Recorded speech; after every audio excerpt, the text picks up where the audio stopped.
They built it in plain sight.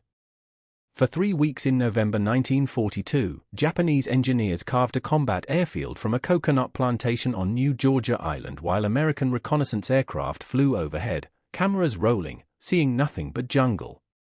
The photograph showed only what they had always shown: endless rows of palm trees, their fronds swaying in the South Pacific wind, their shadows perfect and unbroken. What those photographs did not show was that beneath those swaying crowns, beneath that canopy of green that looked so natural from 20,000 feet, Japanese construction battalions were cutting runway coral, moving earth, and preparing to launch the next phase of their campaign to retake Guadalcanal. The deception was so complete that when coast watchers on the ground finally reported airfield construction at Munda Point, Allied intelligence initially dismissed the claims as impossible. Before we go deeper into how this decision changed the Pacific War forever, make sure to subscribe for more history that actually happened. The story begins not in the jungles of the Solomon Islands, but in the strategic calculus of late 1942, when the Imperial Japanese Navy faced a crisis that would determine the fate of their entire Pacific offensive. 6 months after Midway shattered the myth of Japanese naval invincibility, American Marines had seized Guadalcanal and its critical airfield, renamed Henderson Field, turning it into an unsinkable aircraft carrier that threatened every Japanese position in the Solomons. The distance from Henderson Field to Rabaul, Japan's fortress base on New Britain, measured 150 nautical miles too far for Zero fighters to escort bomber formations with adequate fuel reserves for combat. Japanese aircraft attacking Allied positions had to fly the entire gauntlet twice, running a fighter screen that grew more deadly with each passing week. The mathematics of fuel consumption, combat endurance, and pilot fatigue created an equation that could not be solved by courage alone. Japan needed forward airfields, bases close enough to Guadalcanal to provide fighter coverage, staging points for bombers, and facilities for damaged aircraft returning from combat missions. The question was not whether to build these fields, but where to build them and how to keep them hidden long enough to make them operational. New Georgia Island offered everything the Imperial Japanese Navy required. Located 175 miles northwest of Henderson Field, it sat at the strategic center of the Central Solomons, close enough to support operations against Guadalcanal yet far enough to complicate American countermeasures. The coastline at Munda Point provided protected anchorages for barge traffic and small vessel operations. The terrain, while heavily forested, consisted of relatively flat coastal lowlands backed by limestone ridges that could serve as natural defensive positions. Most importantly, Munda Point was already partially cleared. A Methodist mission established in 1902 had developed the area into a working copra plantation, with thousands of coconut palms arranged in orderly rows separated by maintenance paths. From the air, it looked like every other coconut plantation in the South Pacific: unremarkable, civilian, harmless. Japanese planning staff saw something different. They saw a construction site that nature had already prepared, where the existing vegetation could be weaponized into the most effective camouflage imaginable. In late October 1942, the order went out: construct an operational fighter strip at Munda Point with maximum concealment. The projected completion date was mid-December. The method of concealment would exploit the one advantage Japan still possessed: intimate knowledge of how Allied aerial reconnaissance actually worked.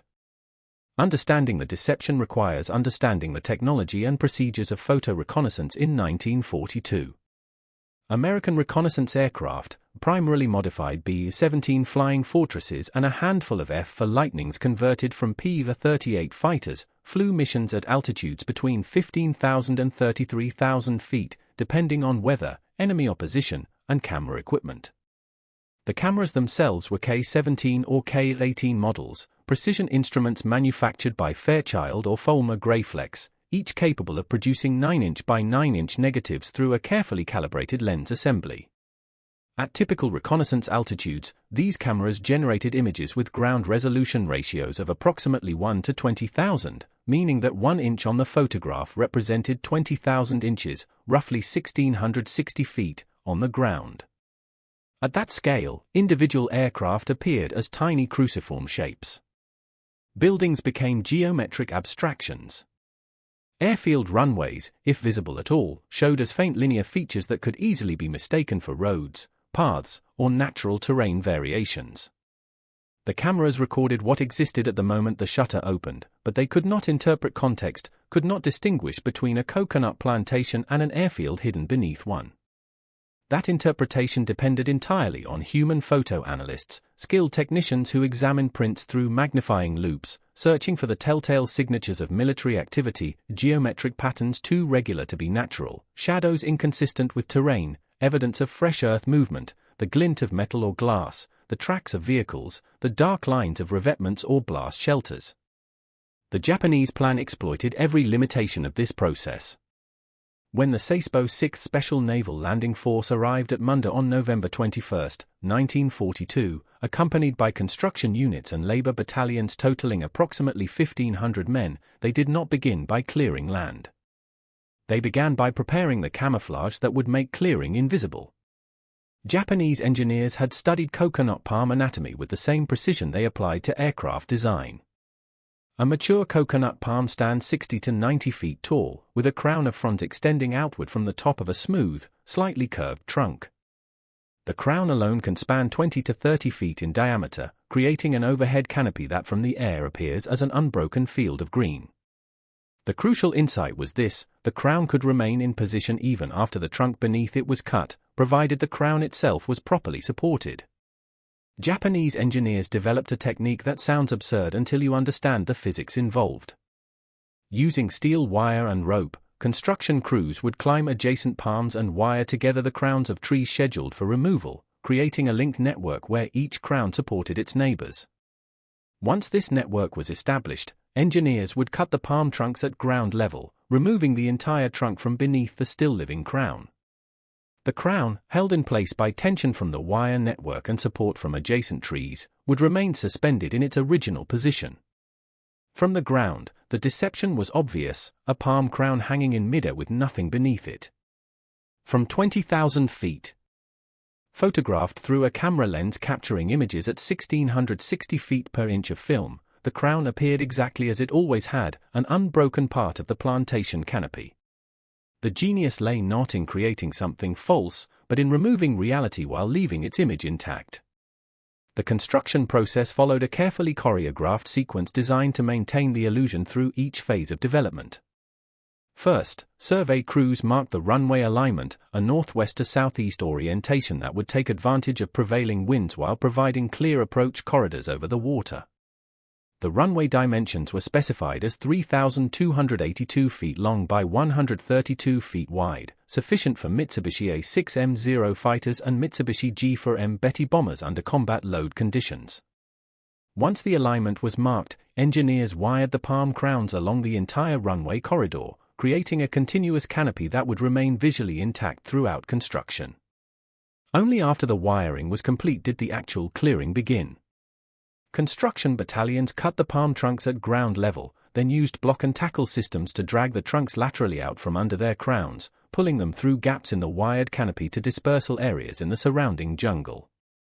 This lateral removal was critical. Vertical removal would have required lifting multi-ton palm trunks upward through the canopy, creating obvious gaps and disturbing the wire network. By pulling trunks horizontally, engineers could remove them without significantly disturbing the overhead camouflage. Once the trunks were cleared, labor battalions began the brutal work of preparing the runway surface itself. The Munda site, like most of the Solomons, sat on a foundation of coral limestone. Japanese engineers crushed this coral into an aggregate that could be compacted into a surface hard enough to support aircraft operations. The crushing was done manually, using hand tools, sledgehammers, and small portable crushers, all operated beneath the suspended palm canopy. Thousands of tons of coral were crushed, spread, and compacted entirely in shadow, entirely hidden from the sky. The scale of the deception becomes clear when you understand the timeline. Construction began on November 21. By November 24, American B-17 bombers attacked Munda's warehouses and wharf facilities, destroying supply dumps and the nearby village of Lambetti. The bombers saw no airfield. Reconnaissance flights on November 26 photographed the area. The analysts saw no airfield. For 12 days, Japanese construction crews worked in shifts around the clock, moving earth, crushing coral, compacting surfaces, installing drainage, all beneath a canopy of coconut palms that showed no sign of disturbance to cameras overhead. The Coast Watcher network, however, worked on different principles. Donald Gilbert Kennedy, a British colonial administrator turned intelligence operative, maintained an observation post at Sedgy Point on the southern coast of New Georgia. Kennedy's network consisted of local Solomon Islanders who moved freely through the island chain, gathering intelligence and reporting Japanese movements. Unlike reconnaissance aircraft limited to what cameras could see from altitude, Kennedy's scouts walked the beaches, watched the barge traffic, counted troops, and most importantly, listened. In late November, scouts reported unusual activity at Munda Point, large numbers of Japanese troops, construction equipment being unloaded, the sound of work continuing through the night. Kennedy radioed this intelligence to Guadalcanal, reporting that the Japanese appeared to be constructing an airfield at Munda. The initial Allied response was skeptical. Reconnaissance had shown nothing. Photographic analysis had revealed no evidence of clearing, no runway construction, no indication of the massive earth-moving operation that airfield construction required. How could 1,500 men build an airfield in the jungle without leaving any visible trace? The answer came on December 3, when a reconnaissance aircraft flying out of Henderson Field returned with photographs that finally revealed what had been hidden. By early December, Japanese engineers had reached the final construction phase. The runway surface was compacted and operational. Taxiways were complete. Dispersal areas had been carved from the jungle perimeter. Fuel storage facilities were in place. The deception could not be maintained indefinitely. Eventually the field had to be used, and aircraft operations would be impossible to hide. Japanese planning called for maintaining concealment until the field was fully operational, then accepting detection as the price of operational capability. On December 3, the reconnaissance photograph showed fresh evidence that photo analysts could not explain away. The coral surface of the runway, bright and pale, was beginning to show through gaps in the canopy. The geometric regularity of the cleared areas was too precise to be natural. Most tellingly, the photograph showed evidence of crushed coral dispersed along cleared corridors, the unmistakable signature of runway construction. The Photo Interpretation Unit at Henderson Field issued Report No. 42 on December 4, confirming what Coast Watcher Kennedy had been reporting for 2 weeks: the Japanese had constructed a fully operational airfield at Munda Point.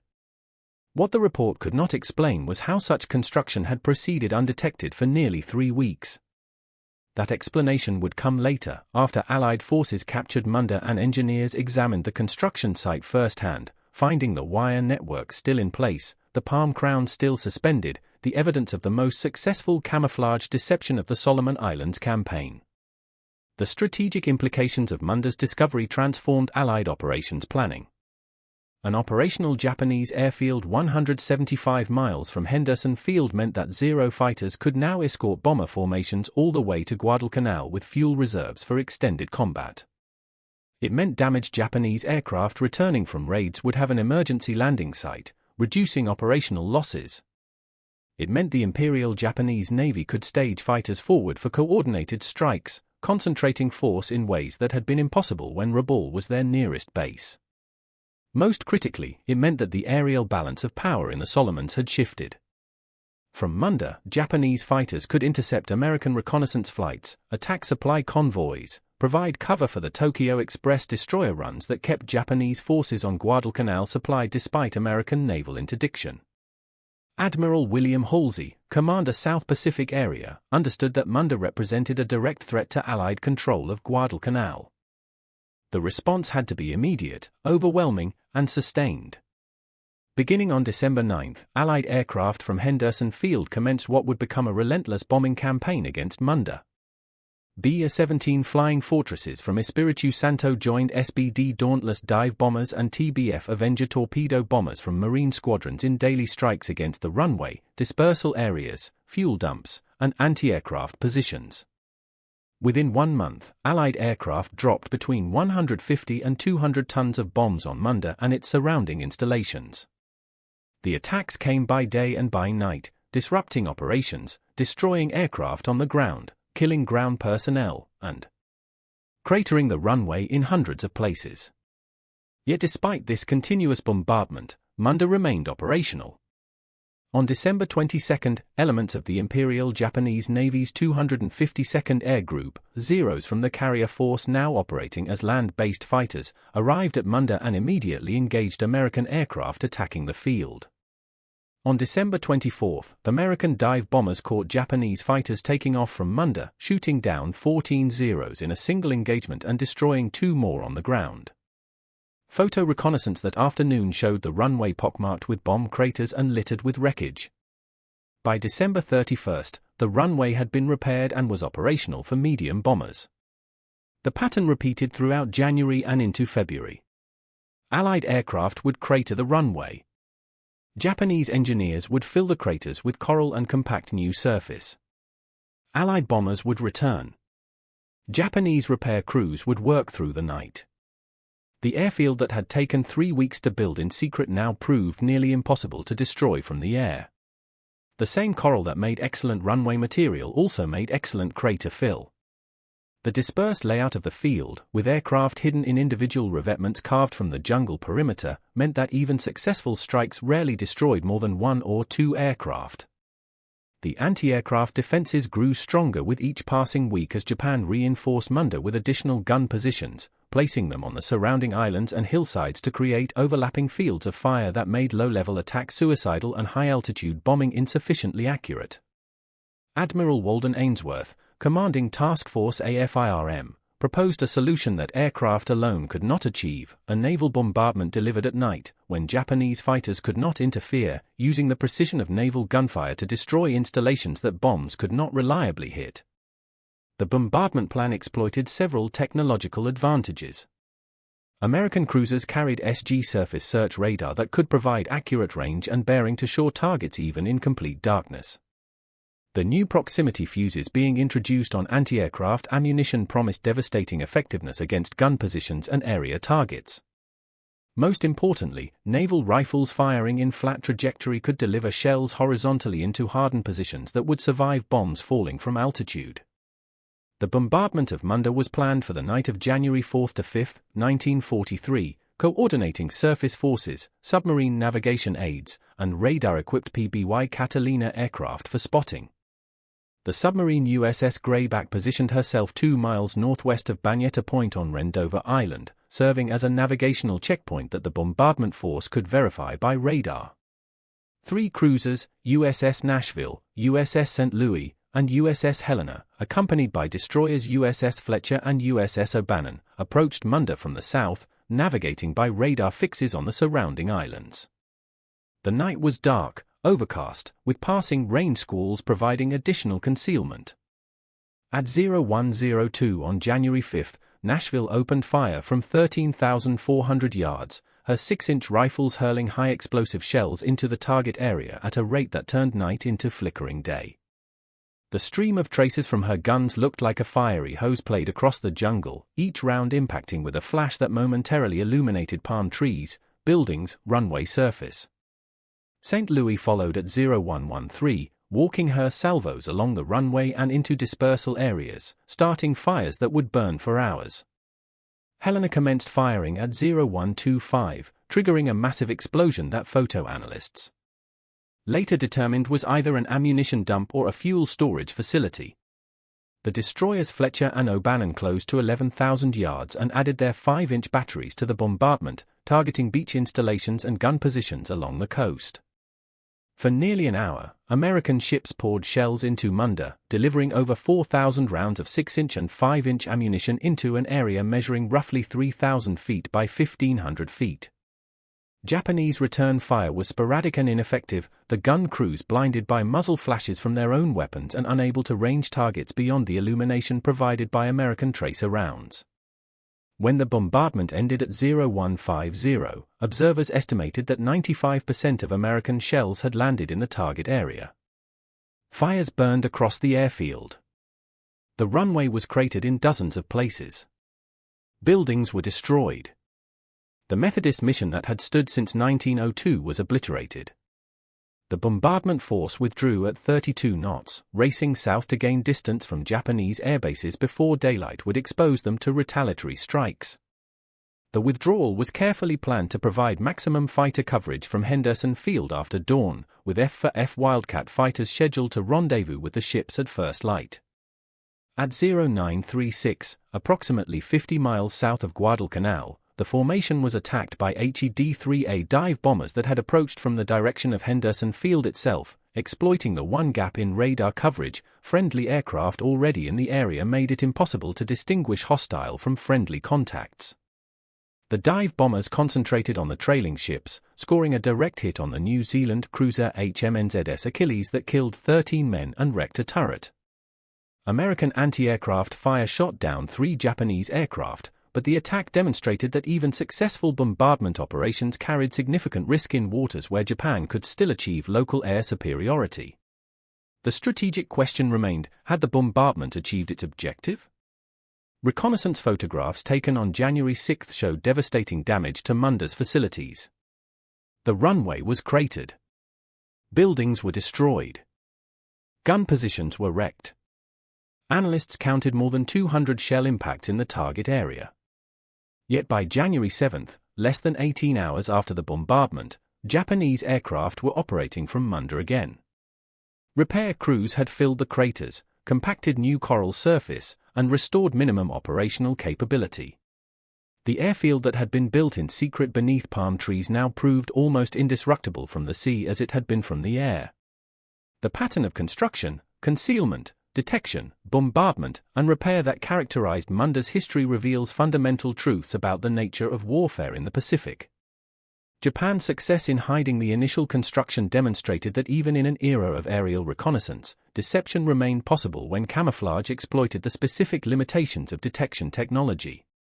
The suspended palm canopy worked because it addressed the exact problem photo analysts faced, distinguishing between natural vegetation and military construction at the resolution limits of available cameras.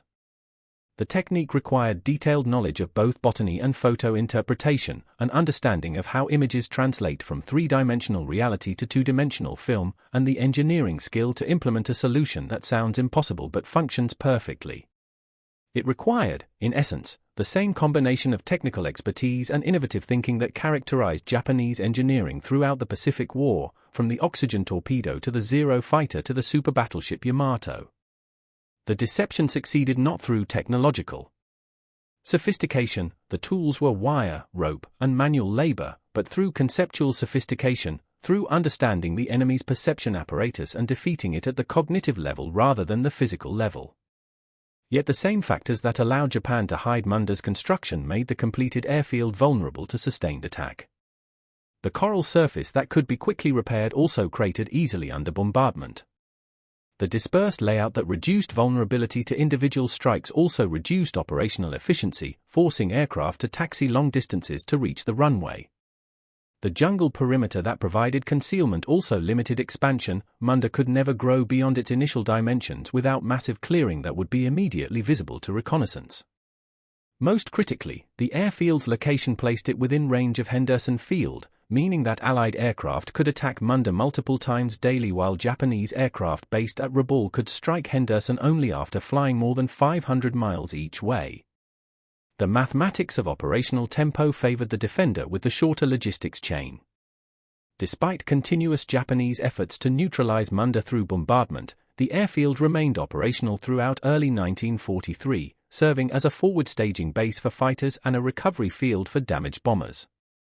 Japanese pilots learned to time their operations to the gaps between Allied bombing raids, landing, refueling, rearming, and launching again in the brief windows when American aircraft were not overhead.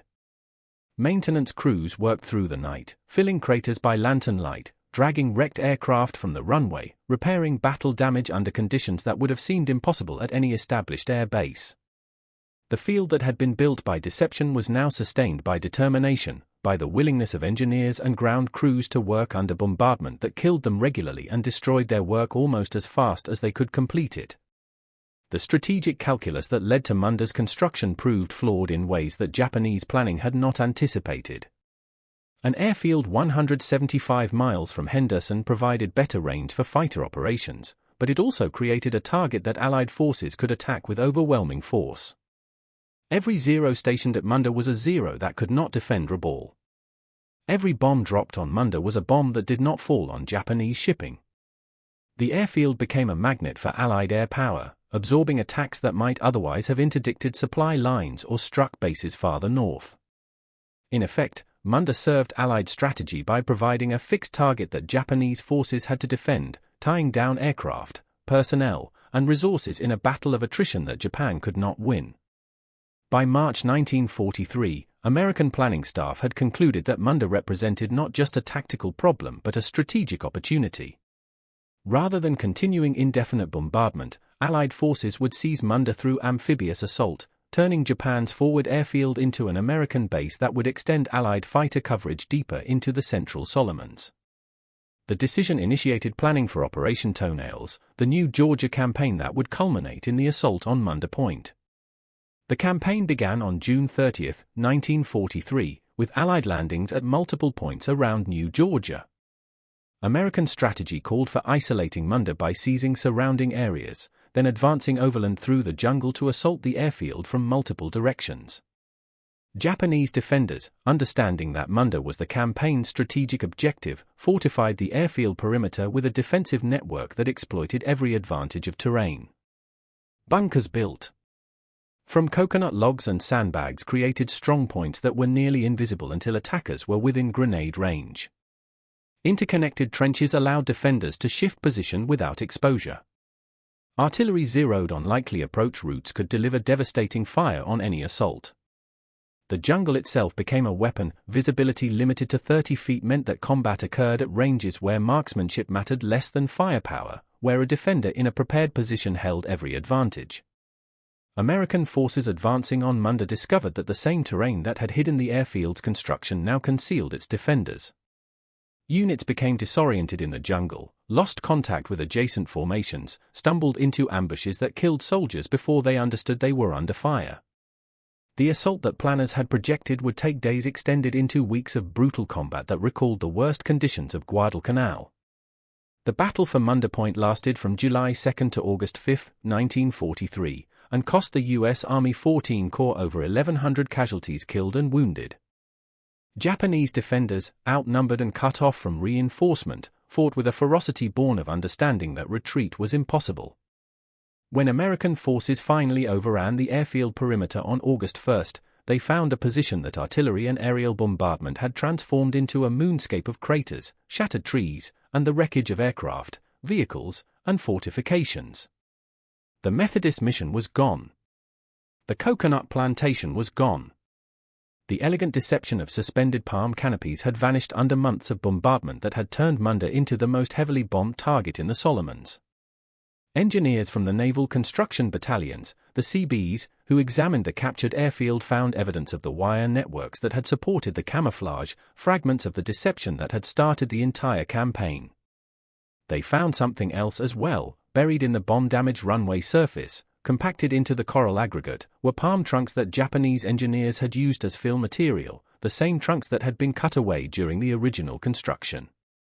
The airfield had consumed the plantation that concealed it, a perfect metaphor for the war itself, strategy devouring the landscape until nothing remained but contested ground measured in yards and paid for in lives.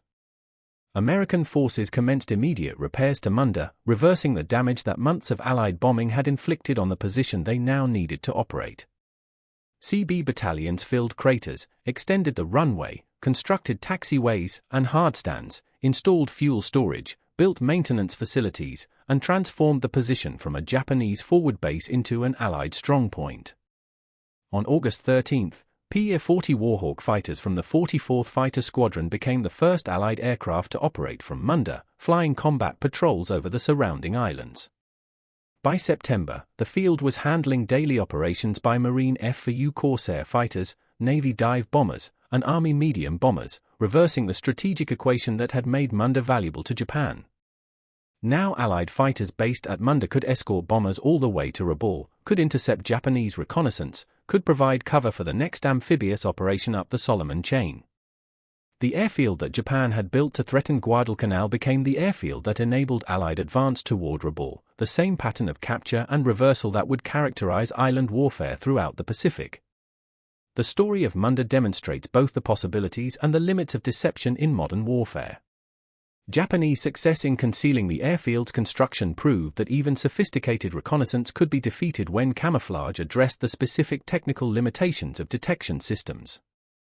The suspended palm canopy was not technologically advanced, it was conceptually advanced, a solution that required understanding the enemy's perception mechanisms and exploiting their weaknesses. The technique worked because Japanese engineers understood what photo analysts looked for and created camouflage that defeated those specific detection methods. It worked because construction crews maintained discipline, working entirely beneath the canopy, removing material laterally rather than vertically, avoiding the geometric patterns and earth scars that would have betrayed construction from altitude. It worked because Japanese operational security prevented leaks that might have alerted Allied intelligence before the construction was complete. Most fundamentally, it worked because the deception was temporary, designed to conceal construction only until the field became operational, accepting detection as the price of capability. Yet the same ingenuity that concealed Munda's construction could not conceal its operation. An airfield must be used to be valuable, and use inevitably generates the signatures that reconnaissance can detect: aircraft movements, fuel storage, maintenance activities, the infrastructure that makes air operations possible.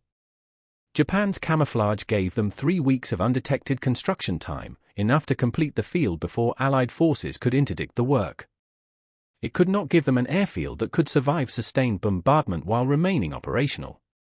The decision to build Munda reflected Japanese strategic doctrine in late 1942, forward bases to support offensive operations, tactical flexibility through dispersed positions, reliance on initiative and surprise to offset material disadvantage. The doctrine succeeded tactically, giving Japan a forward airfield that extended their operational reach. It failed strategically because forward positions become fixed targets, because tactical surprise provides temporary advantage but cannot compensate for sustained attrition, because building an airfield within range of enemy air power means defending that airfield against attacks that will eventually destroy it. Munda absorbed Japanese resources, aircraft, pilots, maintenance personnel, construction battalions, ammunition, fuel, that might have been concentrated elsewhere. It became a commitment that had to be defended even when defense became unsustainable, because abandoning Munda would concede Allied control of the Central Solomons. The engineers who designed the palm canopy deception understood their mission perfectly. They were not asked to make Munda invisible forever. They were asked to hide construction long enough to complete an operational airfield before Allied forces could prevent completion. In that mission, they succeeded completely.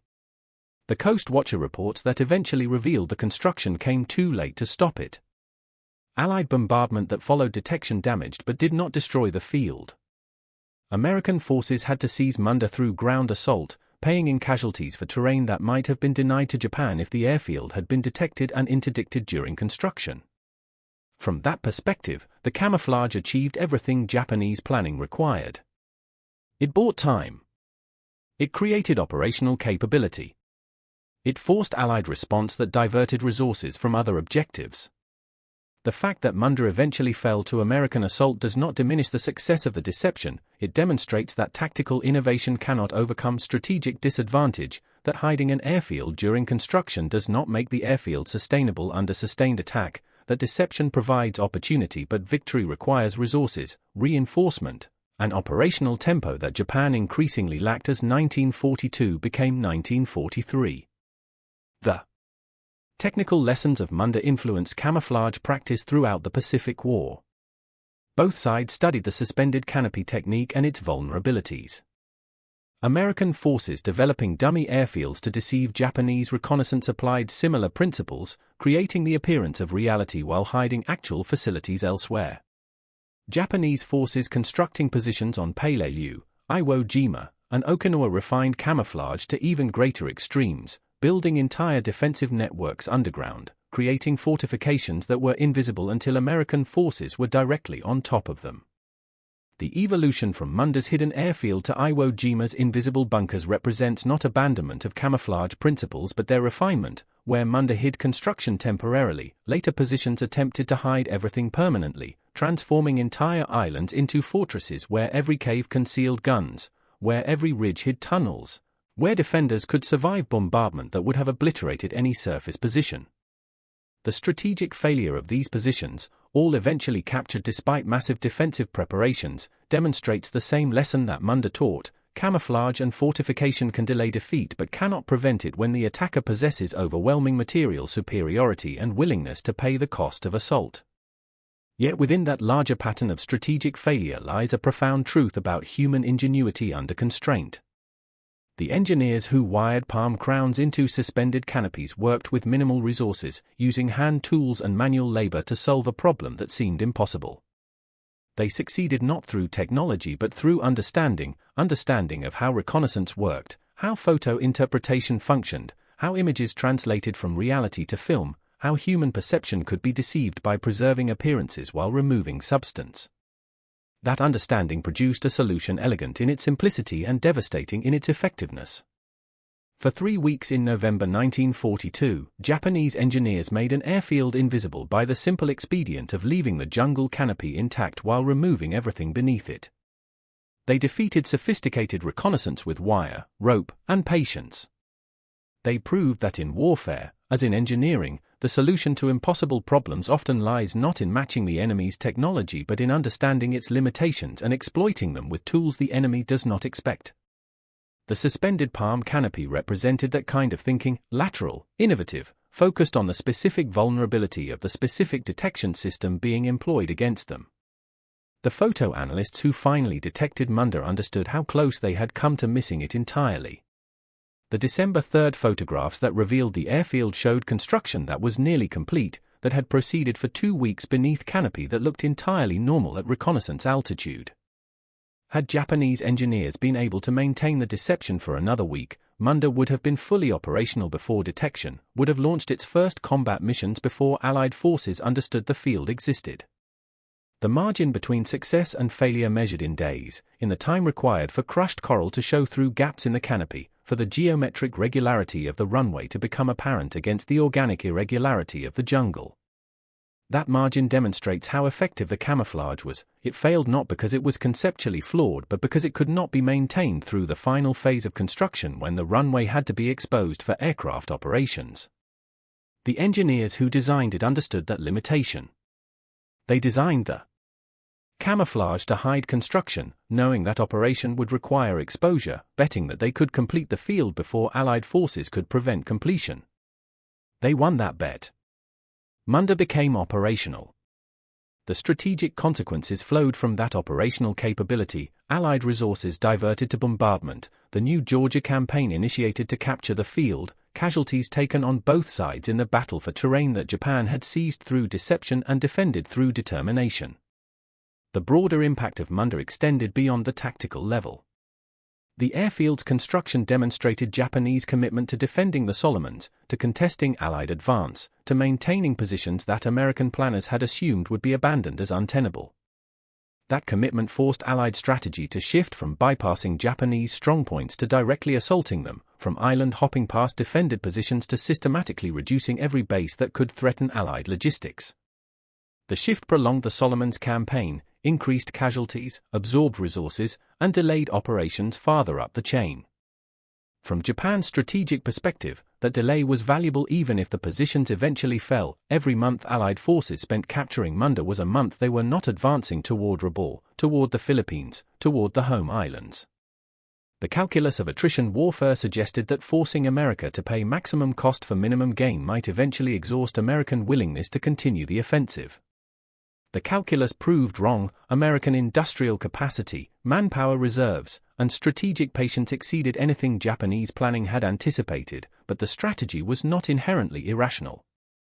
It was based on the reasonable assumption that democracies would not sustain unlimited casualties for limited objectives, that protracted warfare would favor the defender, that tactical success could compensate for strategic disadvantage. Munda represented that strategy in microcosm, a tactical achievement that concealed strategic failure, a position gained through ingenuity but lost through attrition, a battle won that contributed to a campaign lost. If this story gave you a new way to see the Pacific War, like, share, and subscribe, and tell us which moment surprised you most. We'll return next week with another chapter in the war that changed the world.